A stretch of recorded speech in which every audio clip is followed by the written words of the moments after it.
চারপাশে বর্ণিল সাজসজ্জা, লাল সবুজের আভায় সেজে উঠেছে সাভারের জাতীয় স্মৃতিসৌধ, প্রস্তুত বিজয় দিবস উদযাপনে। এরই মধ্যে সৌধ চত্বরে ধোয়া মোছার কাজ শেষ, নেওয়া হয়েছে নানা সৌন্দর্য বর্ধনের উদ্যোগ। রোপণ করা হয়েছে রঙিন ফুলের চারা, ছাঁটাই করা হয়েছে পুরনো গাছের ডালপালা, সিঁড়ি ও গুরুত্বপূর্ণ স্থানে দেওয়া হয়েছে নতুন রঙের প্রলেপ। সব মিলিয়ে নতুন আঙ্গিকে সাজানো হয়েছে স্মৃতিসৌধ। গাঁদা আছে, তারপরে চেলবি আছে, বিভিন্ন ধরনের ফুল দিয়ে আমরা সুসজ্জিত করার জন্য আমরা চেষ্টা করছি। ডিসেম্বর মহান বিজয় দিবস উপলক্ষে প্রায় 1 মাস যাবত আমরা মাঠের ঘাস যেখানে বড় আছে সেগুলো কেটে ঝাড়ু দিয়ে পয় পরিষ্কার করে দেওয়া হচ্ছে, ধোয়া পকলার কাজ করতেছি। প্রতি বছরই 16 ডিসেম্বর এবং 26 মার্চে আমরা এই ফুলের কাজ করে থাকি, খুবই ভালো লাগে।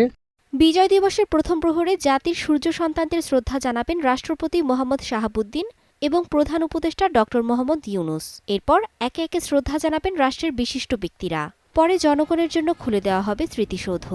মহান বিজয় দিবস উপলক্ষে লক্ষ লক্ষ জনতা জাতীয় স্মৃতিসৌধে শ্রদ্ধা নিবেদন করবেন।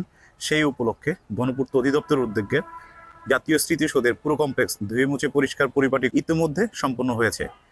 বিজয় দিবস উপলক্ষে জোরদার করা হয়েছে নিরাপত্তা, বসানো হয়েছে ওয়াচ টাওয়ার ও উচ্চ ক্ষমতা সম্পন্ন সিসিটিভি ক্যামেরা, বাড়ানো হয়েছে গোয়েন্দা নজরদারি। পাশাপাশি ঢাকা আরিচা মহাসড়কে রাখা হয়েছে বিশেষ ট্রাফিক ব্যবস্থাপনা।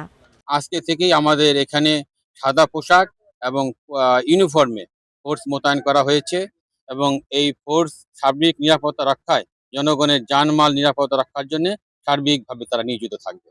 সবুজে ঘেরা 108 হেক্টর জমির ওপর নির্মিত সাভার জাতীয় স্মৃতিসৌধ। Desk report, star news.